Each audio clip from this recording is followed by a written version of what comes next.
त्यही हेरौँ। यसमा चाहिँ के हो भन्दाखेरि कहिलेकाहीँ केसेस के हुनसक्छ भन्दाखेरि जस्तै एउटा दराज भन्ने एउटा मेरो बिजनेस छ पोखरामा, मैले के गरेको दराज भन्ने एउटा मेरो दराज भन्ने एउटा बिजनेस छ। ओके, यसमा मैले के गर्छु, यो मेरो हो। ओके, मेरो माइन मैले के गर्छु त अर्को सप छ, जस्तै अब सप छ अर्को, मान्नुहोस् अर्को ठाउँमा के भन्ने चितवनमा, चितवनमा मेरो के छ कस्टमर हो। त्यसरी कहिले के गर्छु भने मैले चाहिँ नि सामान पठाउँछु, मसँग माइक छ। ओके, माइक छ 10-10 हजारको के छ माइक छ, 10 होइन 8 भनौँ न, 8-8 हजारको के छ माइक छ। माइक मैले यो माइक के गर्छु त उसलाई यो माइक लिएर जाऊ। ओके, कस्टमरलाई के गर्छु मैले 2टा माइक पठाइदिन्छु। कतिमा 16,000 को माइक कतिमा पठाउँछु, उसलाई दिन्छु मैले स्टोर रुममा, उसलाई पठाइदिन्छु कतिमा 20,000 मैले पठाइदिन्छु माइक। ओके, 2टा माइक पठाइदिएँ मैले ल। अब यस्तो भएपछि के हुन्छ त उसलाई मैले बेचेँ नि। ओके, एकजनाले पठाइदिएँ भनेर मैले त बेचेँ भनेर भन्छु, ट्रान्जेक्सन हेर्दा बेचेँ भन्छु, तर खास के भयो उसले चाहिँ नि मैले किनिसकेँ भन्ने होइन, के भन्ने होइन कि ल मैले के गर्छु यो अब किनेर 100% किने भनेर उसले फिक्स गरिदिएन, अथवा होइन म किन्दिनँ भन्न पनि सक्छ, होइन रिजेक्ट गर्न पनि सक्छ, अथवा केही पनि नभन्न सक्छ, नो इन्फो दिन सक्छ। यो 3टा केसेस हुन्छ। अब फोनमा कुरा भयो होला, मैले पठाइदिएँ उसलाई सामान, अब उसले सामान हेरेपछि चाहिँ के गर्छ म लिन्छु भन्छ कि लिँदिनँ भन्छ। ओके, कस्टमरले अब एक केसेसमा गएर हिँड्यो भने सुरुमा जस्तै क्वेसन हेर, Daraz dispatch costing 16,000 to his customer on sale or return basis. Okay, कि उसले कि चाहिँ सेल हुन्छ कि चाहिँ उसले फर्काइदिन्छ। After charging a gross profit of 25% on cost, Daraz had treated the transactions of credit sale at the time of dispatch on good 15 मार्चमा हुन्छ। सुरुमा हाम्रो के हुन्छ सिम्पल ट्रान्जेक्सन हामीले के गर्यौँ बेच्यौँ, लेख्दाखेरि के हुन्छ कस्टमर एकाउन्ट डेबिट सामान हामीले पठाइदियौँ टु सेल एकाउन्ट कतिको 16,000 रुपिजको। ओके, 16,000 रुपिजलाई हामीले कति प्रफिट हालेर पठायौँ त प्लस 16,000 इन्टु 25% कति भयो 20,000। 20,000 भनेर हामीले पठाइदिन्छौँ है। सामान त खास मेरो परेको चाहिँ 16,000 को सामान हो, तर मैले कति पठाइदिएँ चाहिँ 20,000 मा लैजाऊ भनेर पठाइदिएँ। ओके, यो भयो। अब केसेस के हुन सक्छ भन्दाखेरि यो त सिम्पल भयो, सिम्पल सेलको केसेस भयो। अब रिटर्न र सेलको बेसिसमा पठाउँदा केही अप्सन्सहरू हुनसक्छ। जस्तै फर्स्ट अप्सन मसँग के हुन्छ त, यदि उसले कस्टमरले सेल भयो है ल म किन्छु भने के भयो मेरो सेल भयो 100% सेल भयो भनेपछि केही लेख्न परेन, मैले सेल भयो भनेर एज्युम गरेको थिएँ नि, एज्युम गरेको। ओके, एज्युम गरेर लेखेको थिएँ यो। अब सेलरले के, अब फर्स्ट कस्टमरले के, त्यो कस्टमरले के हुन्छ त ल मैले किने भनेपछि मेरो के भयो सेल भयो, सेल मैले लेखिसकेँ, केही गर्न परेन यसलाई डन। सेल गर्दा के हुन्छ हाम्रो डेप्टर मैले उठाउनु पर्छ 20,000 रुपैयाँ।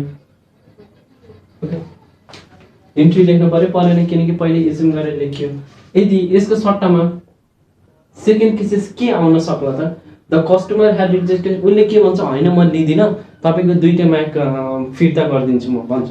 फिर्ता गरिदियो भने के हुन्छ सेल्स रिटर्न अथवा सेल्स अथवा सेल्स रिटर्न अथवा return inward account debited to debtor account how much 20,000 को उसले पुरै फिर्ता गरिदियो। ओके, फिर रिटर्न गरिदियो भने यस्तो रिटर्न गरेको केसमा के हुन्छ त, डेप्टरको के छ हामीले मैले ब्यालेन्स सिट पनि देखाइदिन्छु कसरी हुन्छ। डेप्टरबाट के गर्नु पर्यो 20,000 रुपैयाँ उठाउनु परेन, अघि मैले 20,000 उठाउन थियो जस्तो लाग्थ्यो नि। ओके, उसले सामान फिर्ता गरिदिएपछि त के भयो 20,000 उठाउनु परेन। अब उसले सामान फिर्ता गरे हाम्रो कति हजारको सामान फिर्ता फिर्ता आएपछि त मैले 16,000 को सामान फिर्ता मेरो चाहिँ। ओके, यो एसेटमा जान्छ नि, यो ट्रेडिङ एकाउन्टमा जान्छ है, मैले लेखिने ब्यालेन्स सिटमा जाँदैन यो सेल्स। डेप्टर 20,000 मैले पहिले लेखेको थिएँ अघि होइन, अब मेटाइदिएँ मैले, पैसा पाउँदिनँ नि त उबाट, त्यसो गरेर उसले सामान फर्काइदियो। रिजेक्ट अल गुड्स भनेपछि के भयो मेरो स्टोर रुममा आएर बस्यो 16,000 डन। 16,000 को क्लोजिङ स्टक के हुन्छ whichever is less value होइन, market value, realisable value, cost price जे भयो नि लिस्ट प्राइसमा गएर बस्छ है। प्रुडेन्स प्रिन्सिपल भनेर मैले भनेको थिएँ अघिल्लो च्याप्टरमा। अब अर्को के हुन सक्छ त the customer had retain half goods and reject on half भनेको उसले के गर्छ एउटा माइक छ हाम्रो 10,000 को यसलाई के गर्छ एक्सेप्ट गर्छ यो के हो सेल भयो हाम्रो ल त्यसै गरेर अर्को माइक के गर्छ उसले रिजेक्ट गर्छ के गर्यो रिजेक्ट गर्यो नो सेल हेर्नुस् है। अब हामीले सेल एज्युम गरेछौँ 20,000 रुपीज को 20,000 रुपीज को हामीले के गर्यौं एज्युम गरेछौँ।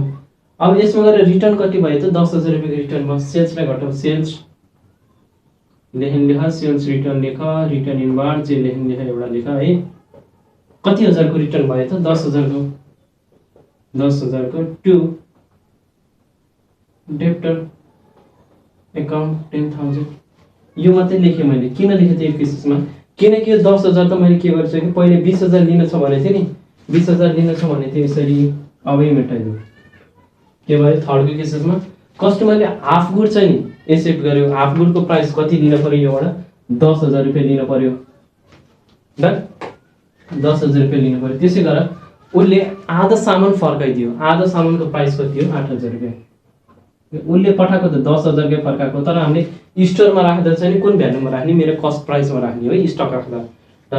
अब त्यसै गरेर अर्को आइभी वालामा हेर आइभी वालाको क्वेसन के छ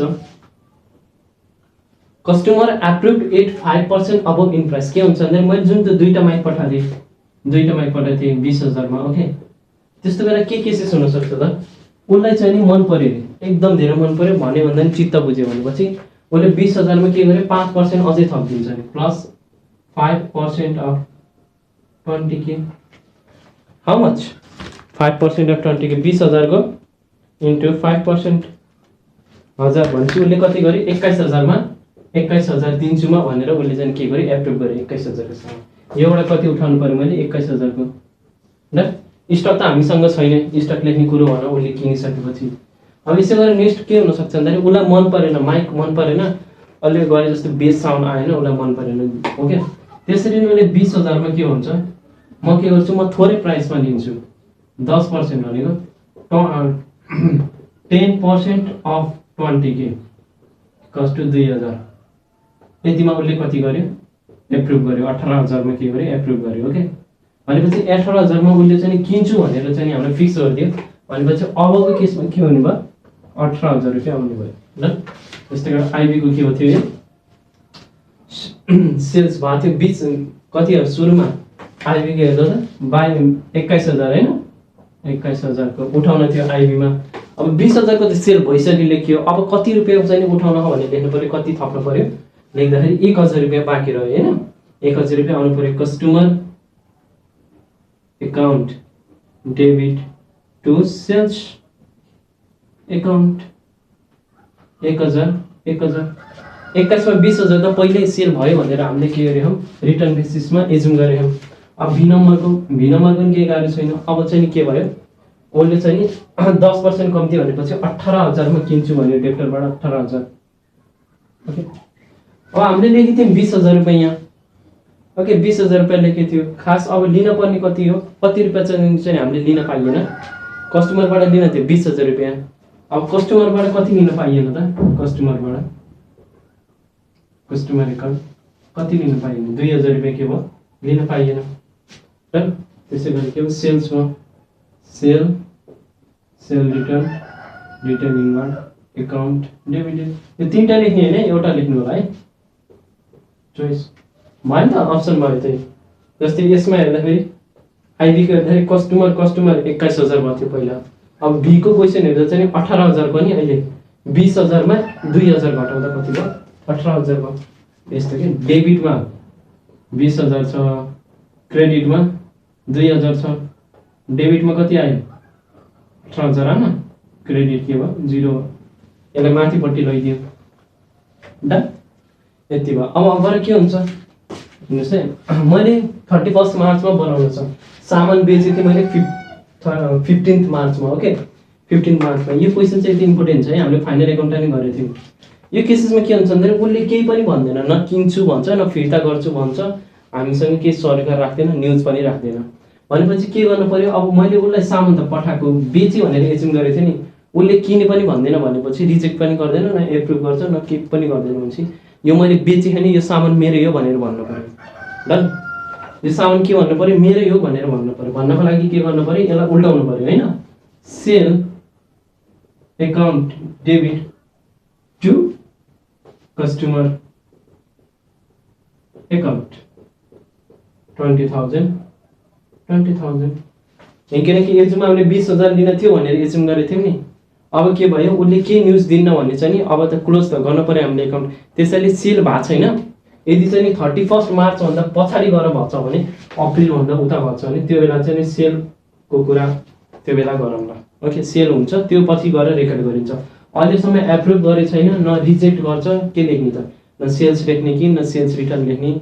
जब त्यसरी के भन्दाखेरि हामीले सेलै भएको छैन, उसलाई बेचेकै छैन भनेर के गर्ने, यसलाई टक्क फर्काइदिने। सेल भएको छैन भयो, सेल काट्यो, कस्टमरबाट कति लिनु छ कति लिन छैन, 0 रुपियाँ। ओके, उसलाई सेलै भएको छैन भनेपछि त लिने कुरा भएन। तर यसरी नै के हुन्छ, उसको हामीले सोरुममा लगेर त उसले चाहिँ हाम्रो 2टा माइक राखेको छ हो, तर त्यो माइक कसको हो, माइक कसको हो, हाम्रै हो। अब सामान पनि हाम्रै हो भन्नु परेन त, सामान नि हाम्रै हो भन्दाखेरि के भने, स्टक विथ कस्टमर